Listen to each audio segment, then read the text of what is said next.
Welcome to Career Tools. Today's topic, the Midyear Goals Review, Part 1.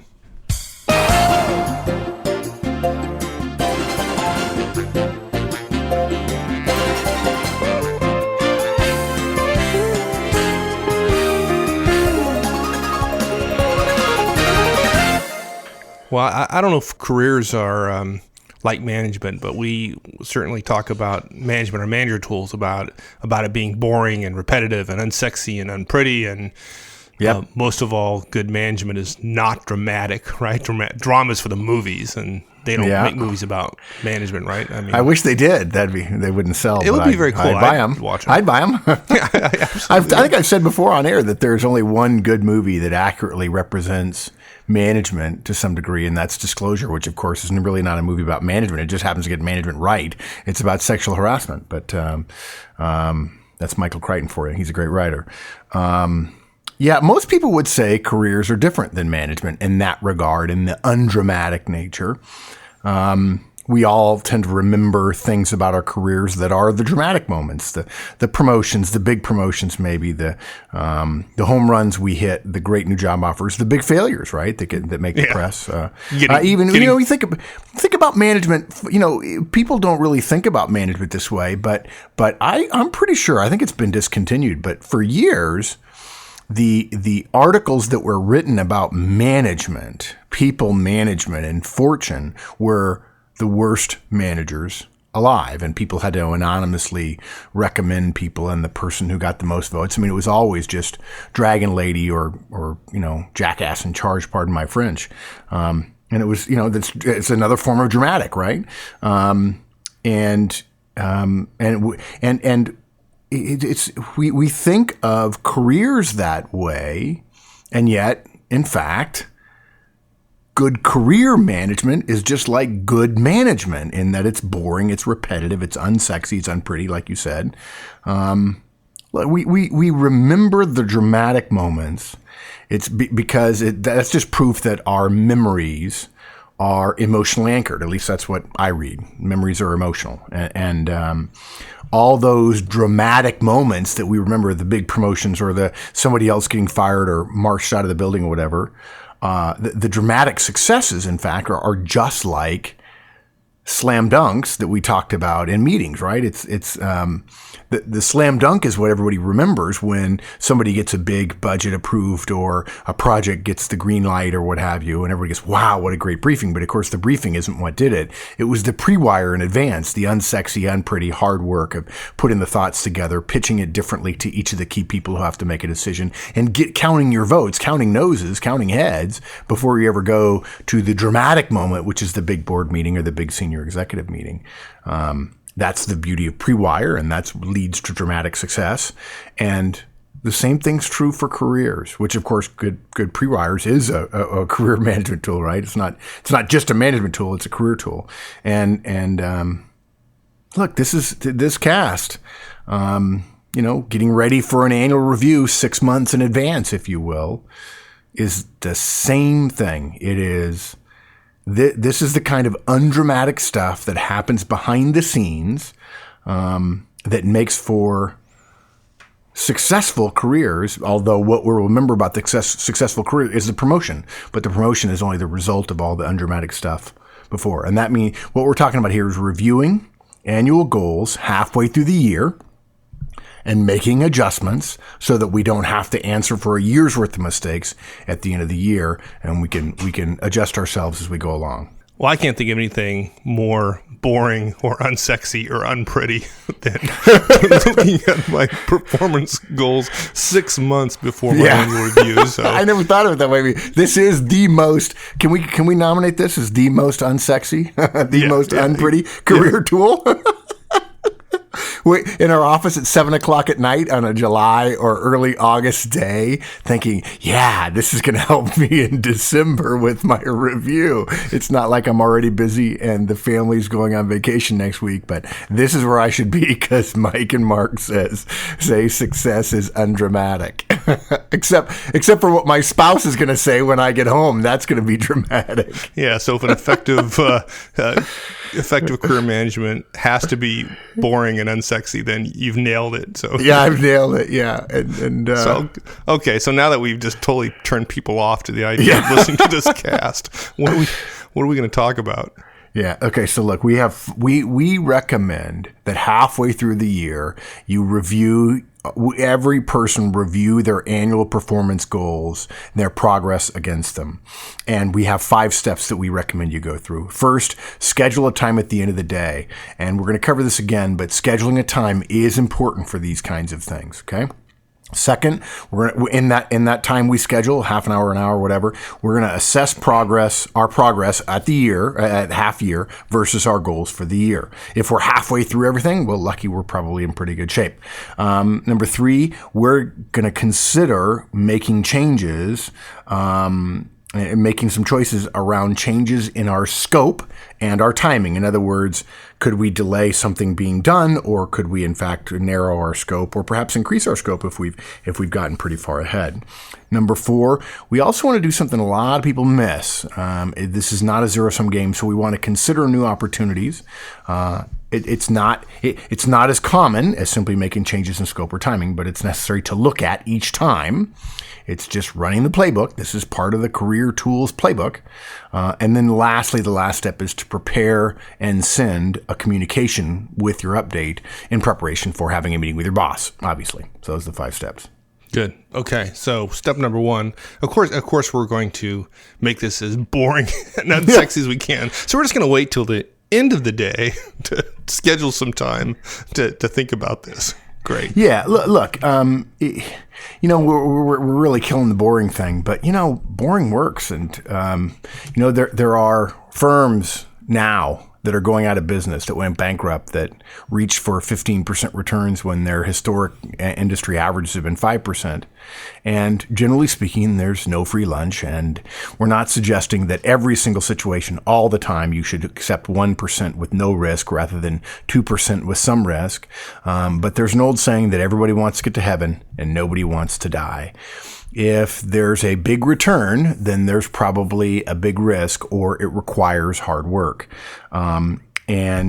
This is one of those things that happens that nobody sees, and everybody wonders why. Yeah, okay, Joe over there, he doesn't get the big promotions, but he seems to be doing well. And that guy who got the big promotion 2 years ago also got fired when he tried something big, and we committed a lot of resources, and it turned out not so good. You can have a great career keeping your head down, and this is one of the ways you do it.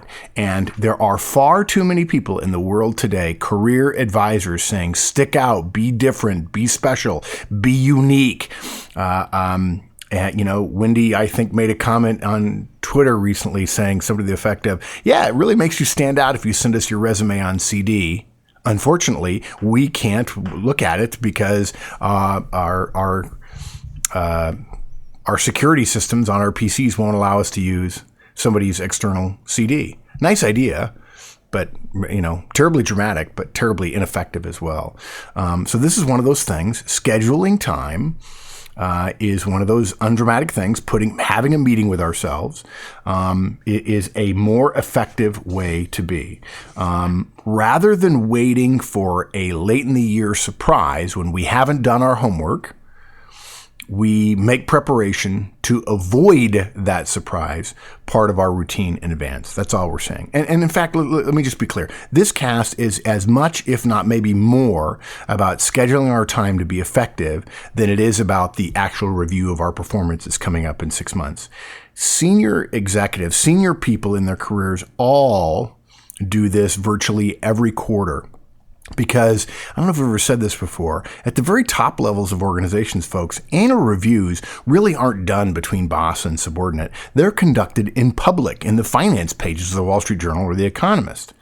those top executives know what their numbers are, or, okay, put differently, they know what their review looks like without sitting down with their boss, because they've been managing the businesses daily, weekly, and quarterly, and their review is essentially whether or not something's profitable, which of course affects stock price and tends to get reported in the papers. On the other hand, the rest of us, we don't get those kind of very obvious quarterly reports if we're not running a business that contributes to the overall organization. And so we probably haven't gotten that. And this is a cast about careers, not about how we manage our directs. Although if you have directs, this is certainly related to that. We're not talking about a lot of time here, right? In terms of scheduling. No, you don't need to schedule more than an hour. But here's the thing. In fact, half hour is probably fine, right? But here's an important point that I think a lot of us miss when we're scheduling. We're doing this kind of boring management stuff, right? We're saying we recommend scheduling time to do this. Scheduling it in advance brings it to our attention. In fact, Wendy and I were talking the other day, to mention Wendy, and we talked about the reticular activating system. Once you schedule it, we're going to start thinking about the things we do relative to that event. When we sit down to actually review our progress, we're going to be more effective at it, rather than simply sitting down all of a sudden and say, okay, let me just think about this. You're not going to be good at it. Give yourself a few days, give yourself a week, schedule it for next week, and say, okay, between now and then, I'm going to open up my mind to the possibilities of the last 6 months and the next 6 months, and we're going to be more effective. It's as simple as that. And look, we're to some degree, somebody's listening right now and says they're sounding pretty pedantic, and I won't argue that to some degree, but this is one of the small things that makes a difference among managers, among individual contributors, among effective professionals. It's not enough, folks, to do these things when you think about it. Okay. Now, in fact, Mike knew this long before I did. Mike is more naturally organized than me. I tend to be more intuitive. I don't tend to care as much about the details, whereas he is good with details. It is not enough to get things done haphazardly as a manager, as an individual contributor, as an executive, if you want to be truly effective. If we don't schedule our time, and we're not talking, Mike, think about it. I mean, how many hours do we ask people to schedule? We don't ask for that much. We ask for one-on-ones. We ask for a weekly staff call. We ask for this quarterly. We recommend a monthly written review of our performance, of our projects, not performance, but of our projects, our tasks, and our deliverables, and so on. But that's really about it. But look, if we don't schedule time, here's the thing. If you don't schedule time, when we get busy, these things that need to get done won't get done. And if you're thinking I might want to do that in the middle of the year, but then you have a busy end of second quarter and you don't do it, why are you not doing it? In part because it wasn't scheduled. So look, for you newer managers who are listening, don't think to yourself, oh, I'm just going to sit down and do it. That's not being as effective as you can be. It doesn't take any more time to schedule time next week to think about it between now and then. And then when you sit down, you're going to be much more efficient in that period, that half an hour. Get in the habit of scheduling your time now, even if it's only a week away when you schedule it. Think of it this way. We've repeated before I'm pretty sure we've talked about the title of a book we like, The Greatest Management Principle in the World. And the GMP, as they say, is the things that get rewarded are the things that get done. But really, I've argued for a while that that's really not the most important insight. Really, the book should have been the things that get measured are the things that get done. And the things that get measured and rewarded are the things that get done well. And what makes for an effective manager in the kind of operational tempo we have in the world today is somebody who schedules what they need to do that is going to be measured so that they can get rewarded. And this is, Drucker talks about this in the second chapter of The Effective Executive. So I'd like to suggest maybe, to just tie this all up to keep me from talking forever about the importance of scheduling one's time, the Manager Tools corollary to The Greatest Management Principle in the World, with a tip of the hat to Michael LaBeouf, the guy who wrote the book years ago. Effective managers schedule time for those things that are measured, and that increases our chances of doing those things well. And of course, that increases our chances of being rewarded. And organizations in general, by the way, folks, are pretty good about generally being fair, although I don't like the word fair terribly much, like I don't like the word should, organizations are generally pretty fair or equitable regarding the dispensation of rewards relative to results. If you create a lot of value, you're probably going to get a lot of rewards. Not in every case, not all the time, but in general, organizations are good at it. So if you do the right things well, the things that get measured, you're going to be rewarded disproportionately to those people who don't do the right things well. And I would argue for the vast majority of managers and executives Mike and I know, the ones that get them done more well, more often are the ones who spend more time thinking about what they're going to spend their time doing, which is scheduling the right things. Yeah, and I'd say that would apply to effective professionals as well. If you're an individual contributor, not a manager, the same thing applies. Yeah. Exactly. Yep. Good.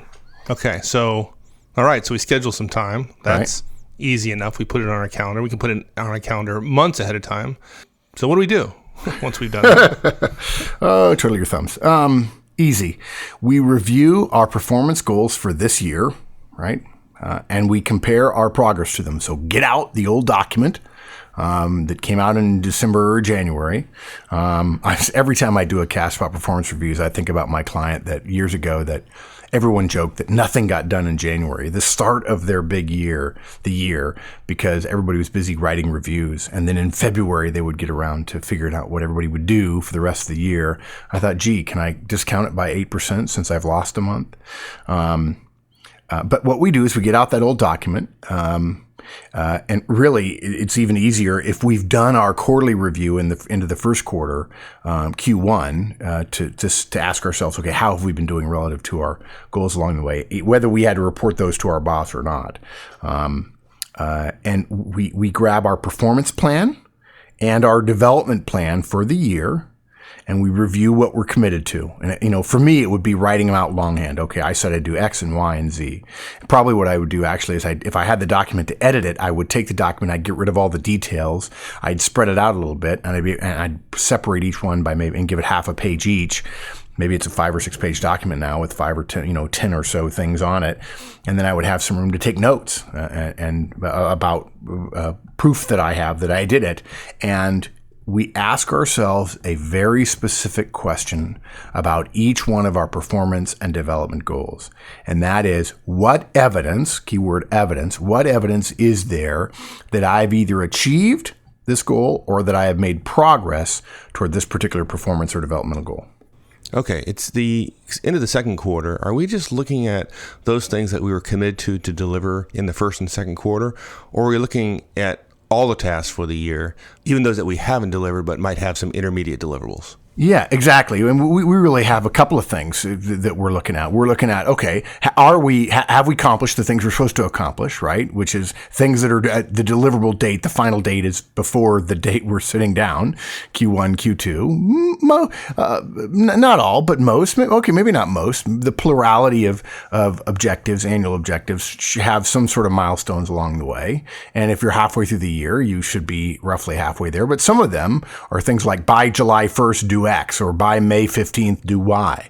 And so we want to capture whether or not we have in fact done those things. So any goal we had for the year, whether it was supposed to be done on February 1st or March 15th or December 31st, any of them, we want to capture our progress against it. If in fact it had happened in May and we're not done yet, we better have a reason why. And we'll talk about some of the not so great reasons why here in a minute. But we want to compare ourselves to things that are already supposed to be done, and we need to be ready to tell our boss that we're not done, or we need to be able to give a percentage or proof that we are where we're supposed to be relative to an annual goal. If it's halfway through the year and you're only 25% of the way through something that's supposed to take you all year and you're supposed to have started in January, yeah, you're in trouble, and you might as well talk about it now. So you're right. It's both things that last the whole year and things that are 3 quarters long, 2 quarters long, 1 quarter long, 1 month long. We want to capture all those things. And essentially, for those things we've already supposed to be done, if we're in fact done, we want to remind our boss we did them, but also set them aside and spend more time on really what we're getting at, which is, okay, how are we going to address the last half of the year? But the key point there, the key word is evidence. Too many managers, too many individual contributors, too many executives tend to talk about how they feel about what's happened.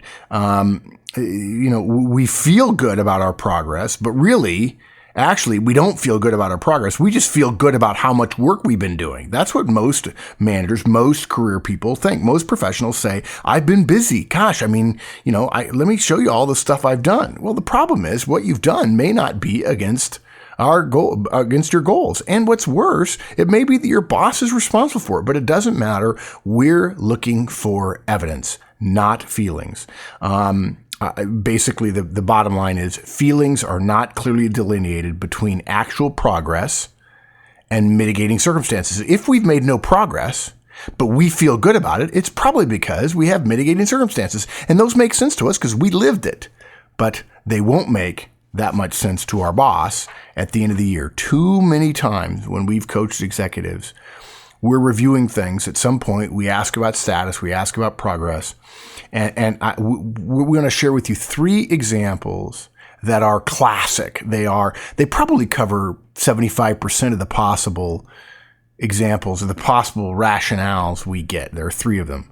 And the first one we get, when we get a disconnect between what's supposed to have been done and what actually has been done, the first one we get is, well, but Mark or Mike, that objective, that thing you're talking about, that X you're getting on me for not being done with, that's OBE, which is, by the way, for those of you who don't know, that's overcome by events, right? That's the most common rationale for an undelivered upon goal when we work with professionals, comparing their performance against documented goals for the quarter, the half year or the whole year. No, you can't hold me accountable for that. Things changed. They always do around here. Yeah, that's what people say. Hey, things change. And look, here's the thing, guys. We know you're right. Things did change. But here's the problem with that. The document we're going to be compared to at the end of the year will not have changed. And the changes seem reasonable at the time they're happening, but at the end of the year, we're both supposed to take a step up out of the flow of the incessant flow of work and get some perspective. And the perspective looks like, well, we just didn't do it. Too many managers have asked us how to improve their results year over year, but they always ask us at the end of the year. And that's too late. It's not enough to be able to argue at the end of the year that something we missed is OBE. Again, we don't have any doubt that it was overcome by events, but our bosses owe a review to their bosses of us, and plenty of our bosses are okay with keeping themselves all square relative to our review by legitimately saying, look, okay, maybe it is OBE, but I have to evaluate you against something. What my bosses know I'm supposed to evaluate against is this document. My boss is going to look at your performance and development goals. He's not aware of the things that I had you working on that were absolute necessity, and he may forget that he was the one that told me to have you work on them, but it doesn't matter. I'm going to compare you to this. And if you haven't had a discussion, if you haven't had an analysis, if you haven't done a review in the middle of the year, trying to accomplish something against that at late in the year, if you're given 3 weeks to make something look pretty, or try to essentially make a case for why you didn't do something, if your boss draws a line in the sand, if our boss draws a line in the sand and said, nope, that one I need, I know how OBE it's been, and I know I put you in the wrong place, but frankly, there's nothing I can do about it. You want 6 months and not 3 days or 6 days or something like that. Okay, so that's one excuse we hear often. What about a more reasonable, more rational excuse, which is resources? I was supposed to get $200,000 to complete this project. I only got $75,000. So due to lack of resources, I didn't get the project done. I missed my deliverable. And frankly, the objective was contingent upon the resources, right? I mean, your boss knew that. Yeah, exactly. Exactly. Yeah. At least in my mind. Yeah, exactly. Yeah. Well, yeah. And I would argue that probably it was in his or her mind at some point. And look, I've seen this one as likely to be true as the OBE defense.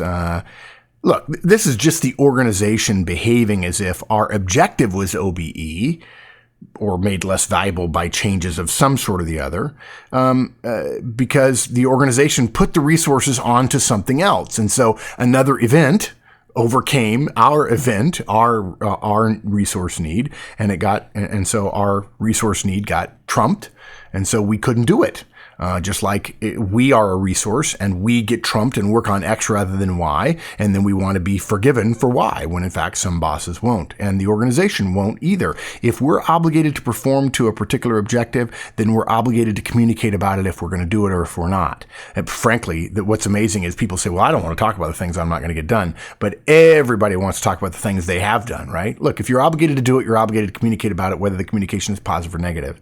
It's not professional for us to know we're going to miss something because resources that we, and look, and our boss too, we agreed were necessary if they weren't made available, right? And then to not communicate about slipping status due to that lack of resources. It's just not professional.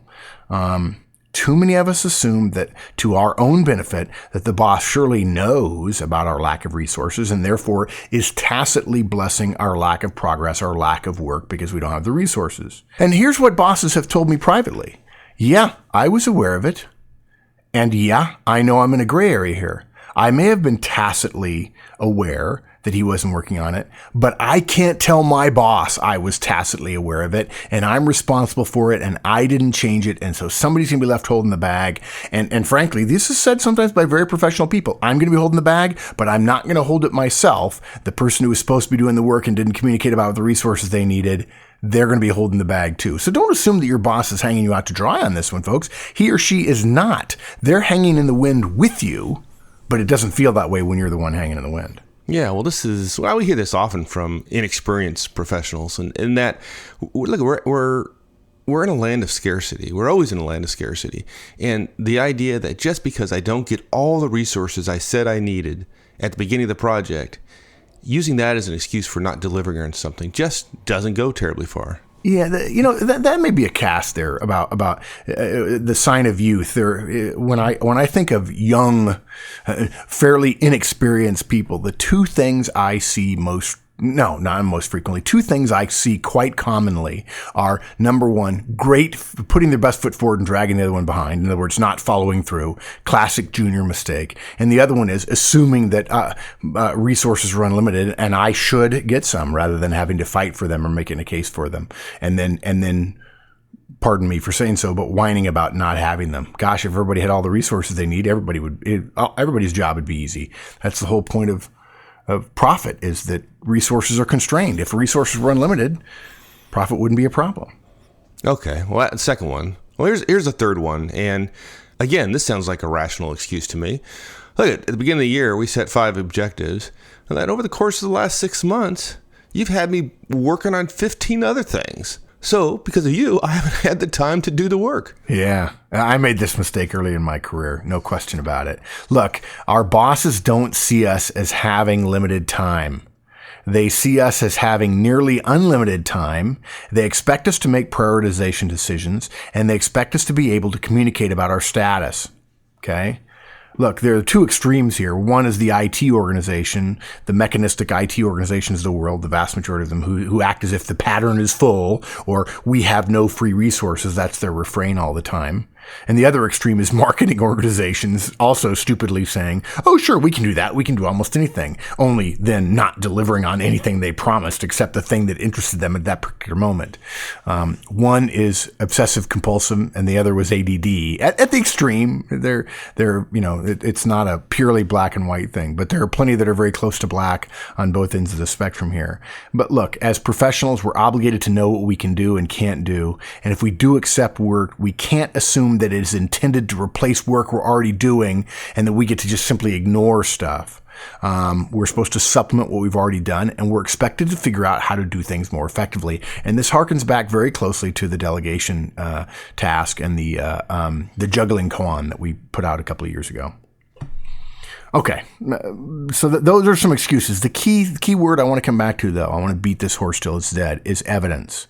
If we've been managing our priorities and our time and our energy well, we'll likely have been communicating status, although I'm amazed at the amount of energy, for instance, the project business, the project management industry has put into, let's make it easy for people to report status. And in fact, I think we've proven that we could make it trivial. We could make it beaming between two brains and people still won't do it. And the reason why is because underlying work hasn't been done. And that's why people don't want to report status. That's just me. I could be wrong. But look, if we've been doing our work, hopefully we've been communicating status, and we can simply review the status that we've already communicated recently. We're looking for documents, we're looking for meeting notes, we're looking for emails of completions or congratulations. We're looking, hope against hope, for project charts, deadlines met, green, yellow, red, rag charts, the whole thing. And look, it's possible we won't have evidence. It's happened to me many times. And so when that happens, you've got two actions you've got to take as a professional. This is the point at which people go, oh gosh, you know what? I think I really know why they wanted this to be boring and unsexy, because they wanted to hide that it was actually a little bit hard. Just because you're sitting by yourself doesn't mean it's going to be easy. Some professionals don't do this because they know that for many of us, it creates more work in order to reduce our risk at the end of the year. The two things we've got to do is, number one, we've got to go back and start creating the evidence. Oh, that sounds really good. That sounds bad, doesn't it?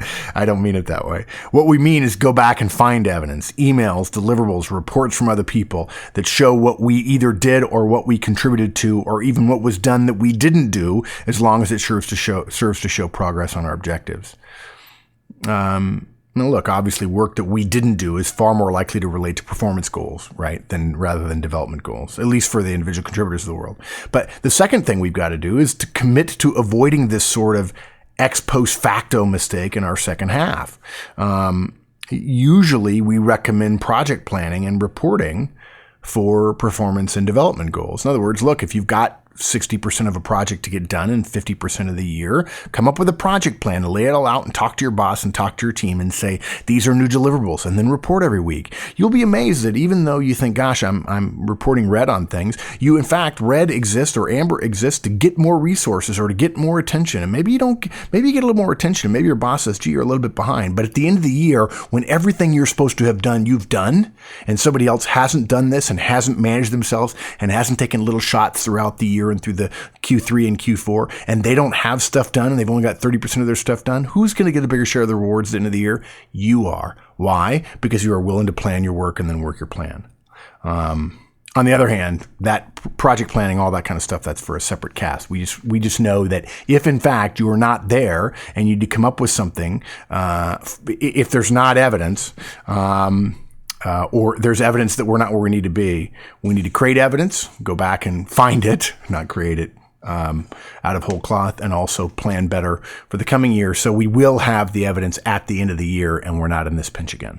Okay, now look, we don't recommend, important implication that we've not really made clear yet. We're not recommending, folks, that you start by thinking about what you need to do for the rest of the year. Most people we're all so used to accepting a new set of criteria. Today, we open the paper, we see what's going on in the world, we listen, we look at our news feeds, we look at the morning news on TV, or we listen to it on the radio on the way to work, what have you, or on the train or on our iPod in a news podcast or whatever, and we say, okay, this is the new reality. We look at emails in the morning about who's upset and where the priorities and what the resources are and so on, and we create the future every day. And there's nothing wrong with that. The problem is we immediately think, okay, what do I need to do? We don't start this effort by thinking about the latter half of the year. We start this effort with what we've already been obligated to do and assessing our performance up until now. Too many managers immediately jump to what we're working on now and then say, okay, I've got to get busy for the rest of the year. We think about what we've been assigned and doing that. And that the energy that we have for that eats up our time and effort in reviewing what we've been getting paid for the past 6 months. In other words, we start thinking, okay, how am I going to make the rest of the year good, rather than spending time asking ourselves how we did thus far. It's only going to take a half an hour or an hour. This meeting, this private time that you're scheduling, is not designed solely to get right to a project plan. The project plan happens after we review every single thing we're supposed to have done.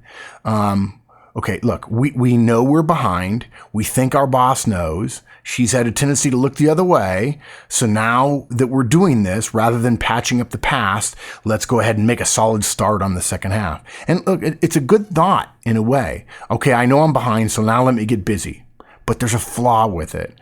If our analysis shows us changing how we're going to be working, how we're going to be approaching these projects, what we're going to be doing in the second half, we promise you, your boss is going to expect first some sort of accounting for the first half of our year. If we just go in thinking we're going to pitch an effective second half, we're going to get caught flat-footed when we're asked for that first half update. Wait. Okay, before we get into the second half, and all let's go back. Let's review how you got where you are now. So I read me in, brief me up to speed. And then suddenly we're not ready for it because we don't have the data in front of us. And then essentially what we're doing is coming up with a plan based on less than ideal work. And then we're just basically throwing out the baby with the bathwater. We're throwing good money after bad, so to speak. So we always review first. It's going to make our first half defense effective, and it'll make our second half analysis better, and then it'll make the pitch about what we're going to be doing in the second half to be perceived as highly effective. All right, that's a good place to stop for this week. We'll complete the show next week. In the meantime, we'll see you on the discussion forums, www.managertools.com/forums. See you there, folks. So long.